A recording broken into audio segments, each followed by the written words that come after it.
Hello दोस्तों, शुरू करते हैं सीटेट के लिए आज के हिंदी सब्जेक्ट के पेडागोजी के इम्पोर्टेंट 10 क्वेश्चन।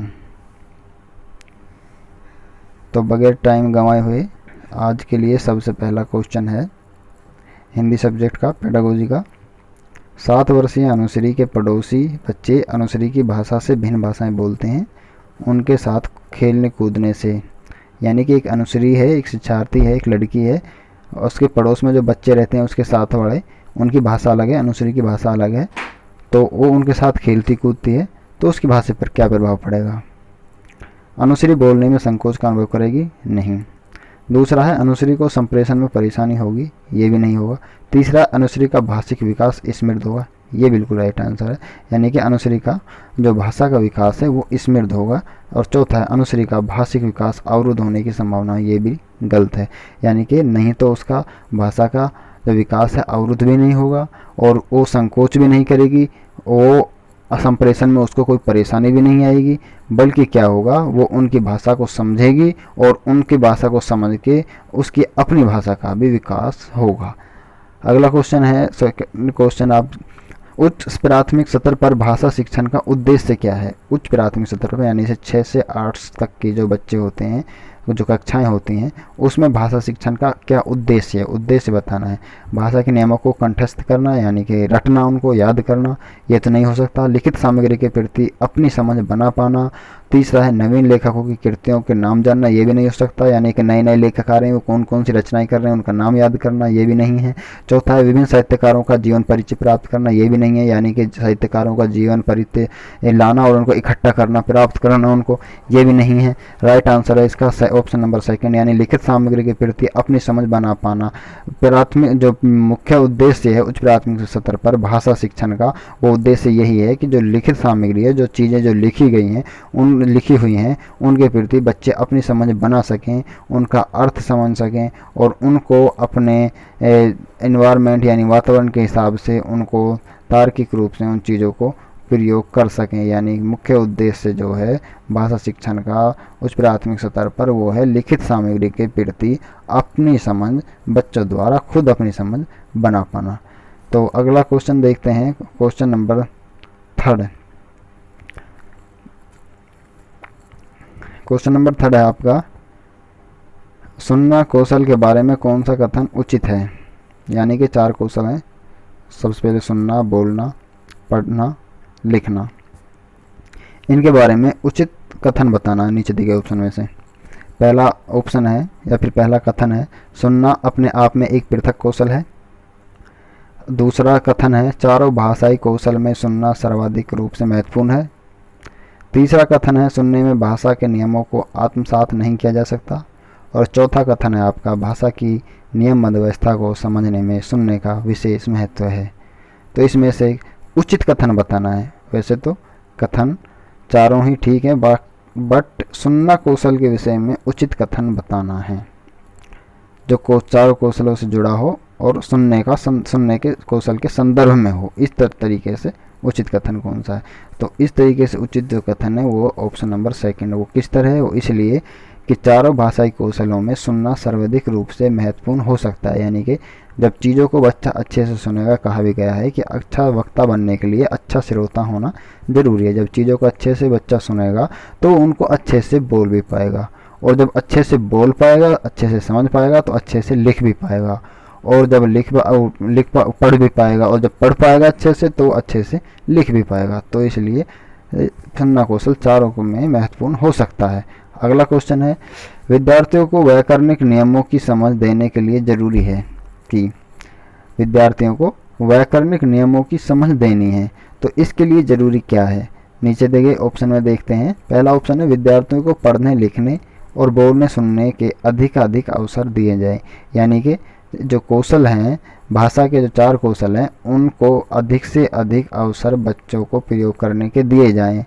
ठीक है, व्याकरणिक नियमों की समझ देने के लिए। दूसरा ऑप्शन है, व्याकरण की पुस्तक का पठन करवाया जाए।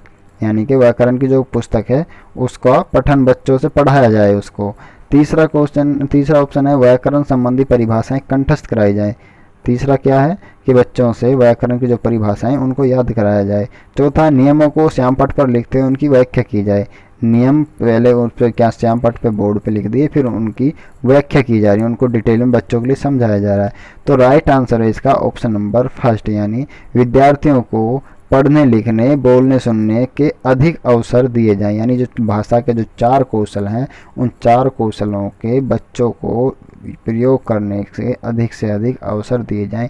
यही व्याकरण नियमों की समझ बनाने के लिए सबसे ज़रूरी है, भाषा के 4 कौशल। ठीक है, इसमें व्याकरण की पुस्तक का पठन करवाया जाए, ये भी गलत है। तीसरा ऑप्शन है व्याकरण संबंधी परिभाषाएं याद कराई जाए, ये भी गलत है। और बच्चों को व्याख्या की जाए बोर्ड पे लिख करके व्याकरण के बारे में, तो ये भी बिल्कुल नियमों की व्याख्या भी गलत है। अगला क्वेश्चन है क्वेश्चन नंबर 5, किसी समावेशी कक्षा में कौन सा कथन भाषा शिक्षण के सिद्धांतों का पोषण करता है? समावेशी कक्षा आप समझते हो जिसमें सभी तरह के हर तरीके लेवल के बच्चे एक साथ शिक्षा ग्रहण करते हैं। तो इसमें पहला ऑप्शन है बोलना सीखने के लिए किसी प्रकार के क्रम की आवश्यकता नहीं है। दूसरा है भाषाई कौशलों के विकास के लिए भाषा वैज्ञानिक होना अनिवार्य है। ये तो बिल्कुल ही गलत होगा, यानी भाषा जो कौशल है और उनका विकास करने के लिए वैज्ञानिक होना जरूरी है, ये तो बिल्कुल भी नहीं है सही। क्योंकि भाषा तो छोटे बच्चा अपने मातृभाषा यानी कि वो जन्म से ही भाषा सीखना शुरू कर देता है। कई वैज्ञानिकों के अनुसार तो बच्चा जन्म से ही भाषा लेकर ही जन्म लेता है, तो इसमें वैज्ञानिक होने की कोई इसमें बाउंड्रेशन नहीं है। अगला तीसरा ऑप्शन है घर में अर्जित किए गए भाषाई अनुभव पढ़ना सीखने में किसी प्रकार का योगदान नहीं देते, ये बिल्कुल गलत हो गया। बल्कि बच्चे के जो अर्जित किए गए भाषाई अनुभव हैं जो घर में, वो ही सबसे ज़्यादा योगदान देते हैं। अगला चौथा ऑप्शन है व्याकरण में नियम सिखाए बिना भाषा सीखी जा सकती है, तो ये भी बिल्कुल गलत होगा। यानी कि व्याकरण के नियम सिखाए बिना भाषा सीखी जा सकती है। ठीक है, बिना व्याकरण के भाषा सीखी जा सकती है, बल्कि व्याकरण से भाषा में सुधार किया जाता है। तो राइट आंसर है पहला, यानी बोलने सीखने के लिए किसी प्रकार के कोई क्रम की आवश्यकता नहीं होती, बगैर क्रम के भी बच्चा बोलना सीख सकता है। अगला क्वेश्चन है आपका 6, यानी बच्चों का समृद्ध भाषाई विकास हो सके, इसके लिए आप चाहेंगे कि आपकी कक्षा में बच्चों का समृद्ध भाषाई विकास करना, यानी बच्चे भाषा को अच्छे से समझ सकें, उसका अर्थ ग्रहण कर सकें और उसको सही समय पर उसका रचनात्मक रूप से उसका भाषा का प्रयोग कर सकें। तो इस तरीके से समृद्ध भाषाई का जो विकास करना है उसके लिए आप अपनी कक्षा में क्या चाहेंगे, नीचे दिए गए ऑप्शन के अनुसार। पहला ऑप्शन है एक समान भाषा बोलने वाले बच्चों का नामांकन हो। दूसरा ऑप्शन है मूक बधिर बच्चों का नामांकन ना हो, तो ये तो गलत होगा। यानी कि अगर मूक बधिर बच्चों का नामांकन नहीं करेंगे तो समावेशी शिक्षा के वो खिलाफ हो जाएगी बात, जबकि समावेशी जो शिक्षा है वो सबसे बेहतर शिक्षा आज के टाइम में वो बताई गई है। अगला तीसरा है जो भिन्न भिन्न भाषा बोलने वाले बच्चों का नामांकन हो। चौथा है साक्षर अभिभावकों के बच्चों का नामांकन हो। तो राइट आंसर है अलग अलग भाषा बोलने वाले बच्चों का नामांकन हो, जिससे भाषाई समृद्ध विकास होगा क्लास में।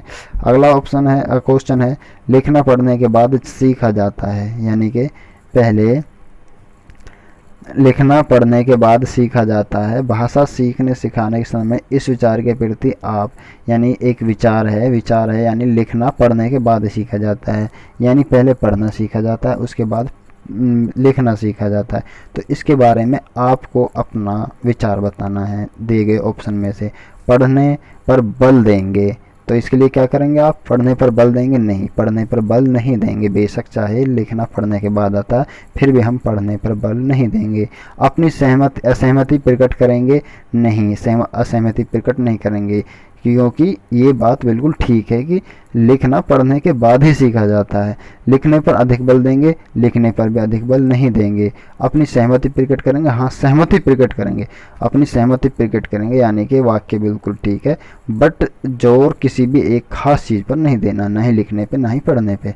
अगला क्वेश्चन है 8, विद्यालय शिक्षा के संदर्भ में भाषा विकास का उद्देश्य क्या है? विद्यालय शिक्षा के संदर्भ में बताना यहाँ पे, यानी कि विद्यालय शिक्षा यानी कि औपचारिक शिक्षा। तो इसके संदर्भ में भाषा शिक्षण का उद्देश्य क्या है? पहला ऑप्शन है व्याकरणिक नियमों की जानकारी देना। दूसरा है स्थिति के अनुसार भाषा का सृजनशील प्रयोग करना सीखना। तीसरा ऑप्शन है साहित्यिक विधाओं का परिचय देना, और चौथा ऑप्शन है बच्चों की भाषा के मानक स्वरूप के प्रति समझ बनाना।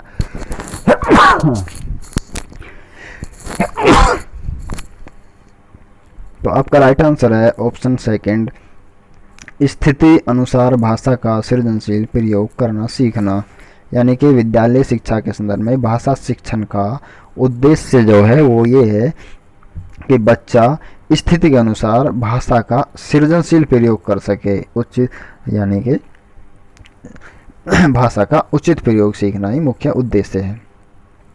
अगला क्वेश्चन है 9, भाषा व्याकरण की समझ का आकलन किया जाना चाहिए। भाषा के व्याकरण की समझ का आकलन यानी बच्चे को कितनी भाषा की व्याकरण की समझ है, कितने भाषा के प्रयोग नियमों के बारे में जानता है, इसका आकलन करना है। तो इसके लिए किस प्रकार के क्वेश्चन आप देंगे?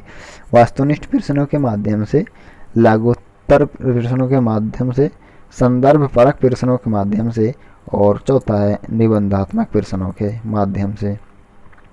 तो इसका राइट आंसर होगा संदर्भ परक प्रश्नों के माध्यम से। जिस तरह से एक अनुच्छेद होता है, एक अनुच्छेद होता है और उसका संदर्भ एक छोटा 2 लाइन का संदर्भ होता है, यानी कि कंक्लूजन, उस अनुच्छेद का एक छोटा कंक्लूजन होता है। उसी तरह से प्रश्न का संदर्भ होना चाहिए, उस संदर्भ परक प्रश्न के माध्यम से आकलन करना सबसे उचित होगा। अगला क्वेश्चन देखते हैं 10वां, इन गांवों में शताब्दियों से हमारे पूर्वज रहते आ रहे हैं। इन गांवों में शताब्दियों से हमारे पूर्वज रहते आ रहे हैं। किसी अनुच्छेद की उपयुक्त पंक्ति में, यानी कि एक अनुच्छेद की ये पंक्तियां हैं जो दी गई हैं कि इन गांवों में शताब्दियों से हमारे पूर्वज रहते आ रहे हैं। तो इनमें शताब्दियों शब्द है, इसका अर्थ समझाना है बच्चों को। तो इसके संदर्भ में आप कौन सा तरीका अपनाओगे जो आपको उचित लगता है, सबसे उचित लगता है शताब्दियों शब्द का अर्थ समझाने के लिए एक अनुच्छेद में? पहला ऑप्शन है शब्दकोश से अर्थ ढूंढने के लिए प्रेरित करेंगे, नहीं। दूसरा है अभिभावकों से पूछकर आने के लिए कहना, क्योंकि शब्दकोश से अगर हम अनुच्छेद में दिए गए शब्द का अगर हम अर्थ ढूंढेंगे तो उसमें अर्थ कुछ और होगा, जबकि अनुच्छेद के हिसाब से अर्थ हमको बच्चों को समझाना है। अच्छा, अभिभावकों में से पूछ कर आने के लिए कहना, ये भी नहीं होगा। अभिभावकों से पूछेंगे वो भी फिर वही शब्दकोश वाली बात हो गई। तीसरा, श्याम पट पर लिखकर अर्थ बताना, अर्थ बताने से भी बात नहीं बनेगी, बल्कि बात बनेगी। ऑप्शन नंबर 4 बिल्कुल राइट आंसर है। यानी कि विद्यार्थियों को पूरे अनुच्छेद के संदर्भ में शब्द का अर्थ समझाने के लिए प्रोत्साहित करना, उसका पार्टिकुलर अर्थ नहीं बताना, बल्कि अनुच्छेद के संदर्भ में उसका अर्थ बच्चों को समझाना है कि अनुच्छेद में किस लिए शब्द प्रयोग हुआ है।